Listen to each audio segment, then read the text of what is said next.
e vamos hoje dar início a mais uma aula sobre a Olimpíada de Língua Portuguesa, onde nós trataremos do gênero textual crônica. Na aula oficina 2, nós temos aí como tema balaio de crônica. Para quem não sabe, balaio quer dizer um cesto de crônicas, então são muitas crônicas, porque nós temos como objetivo aproximar você, aluno, deste gênero crônica e possibilitar que você identifique a diversidade de estilo e de linguagem entre autores de épocas diferentes. Distinguir o tom de lirismo, ironia, humor, reflexão em diferentes crônicas. Favorecer a percepção de que tudo pode caber em uma crônica, como em um grande balaio. Assim como em um grande cesto cabe muita coisa, também numa crônica cabe muitos assuntos. Para que a gente possa ter esse conhecimento e perdendo este medo de escrever, de produzir crônica, nós precisamos conhecer. E nós só conheceremos se nós, ao lermos, fizermos uma análise. Não adianta nós querermos ler, dizer que ler bem, porque pronuncia bem as palavras, sabe decodificar as palavras. Você precisa compreender e interpretar aquilo que você lê. Então, veja só. Quando você for ler uma crônica, observe o tempo em que essa crônica foi escrita. Não só a ordem da sequência das coisas, mas esta crônica foi uma crônica escrita há muito tempo atrás, é uma crônica recente, é uma crônica que trata de um tema bem atual. Então, observa isso. A primeira coisa que você vai observar, porque muitas vezes, se é uma crônica que foi escrita há muito tempo atrás, então você vai ter algumas dificuldades até mesmo na linguagem, porque pode usar uma linguagem daquela época. Observa também a maneira que o autor trata as suas ideias, as ações para expressar as suas ideias lá na crônica. Ele pode usar jeitos diferentes, que nós chamamos de tom. O tom é o jeito diferente de tratar o assunto dentro da sua crônica.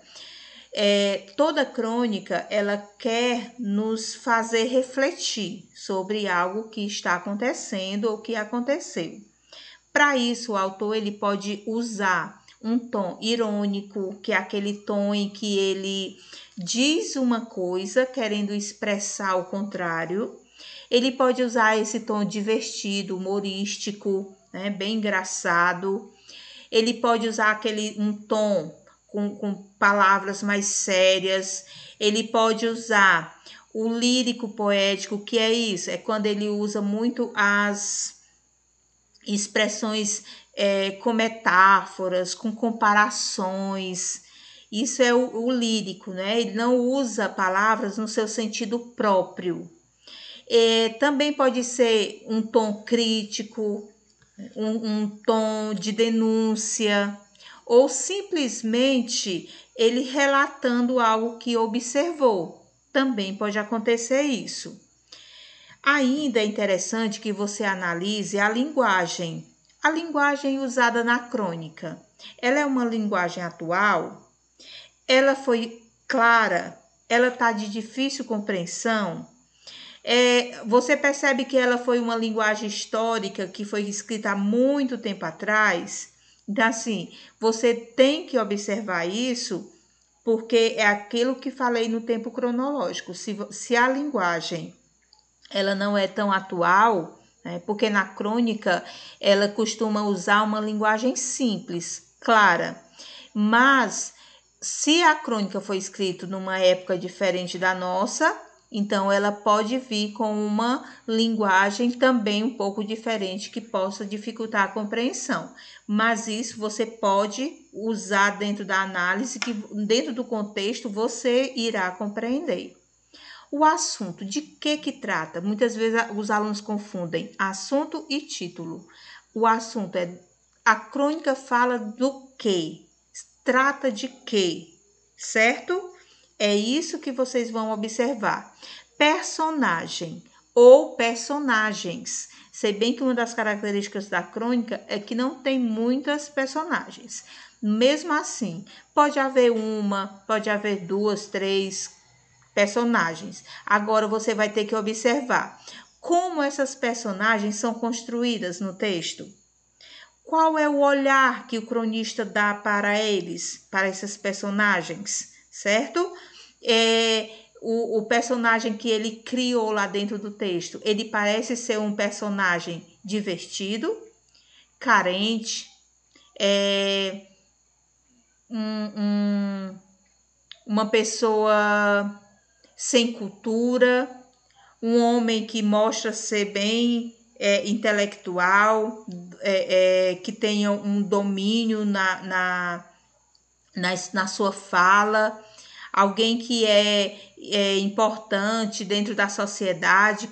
Qual é o olhar que o cronista dá para essa personagem, tá? Então, observa como são as personagens, qual a aparência que o autor faz deles, mostra para nós. O autor, ele se inclui na narrativa, ele se torna um narrador personagem ou ele é simplesmente um observador, fica ali de fora dos acontecimentos, só conta o que está vendo. Os sentimentos ou emoções. Quando você lê um texto e você vai analisando realmente, fazendo essa leitura de compreensão de interpretação, vai gerar sentimentos em você. Sentimentos diferentes. É como você assistir uma novela, você vê um filme e na hora do sofrimento você chora, e na hora de uma coisa engraçada você ri, e na hora daquela tensão você também fica com tensão, rói a unha, fica ali torcendo os dedos para que tudo dê certo. Pois quando você lê um texto que você vai analisando e compreendendo, ele também vai gerar sentimentos em você. Ele pode gerar sentimentos de raiva, de medo, de alegria, de curiosidade, nostalgia, né? Você recordar uma história sua que aconteceu lá na sua infância, isso traz uma saudade para você. Então, tudo isso pode acontecer quando você faz uma análise boa do seu texto. Então, eu vou deixar uma atividade onde vocês irão analisar algumas crônicas.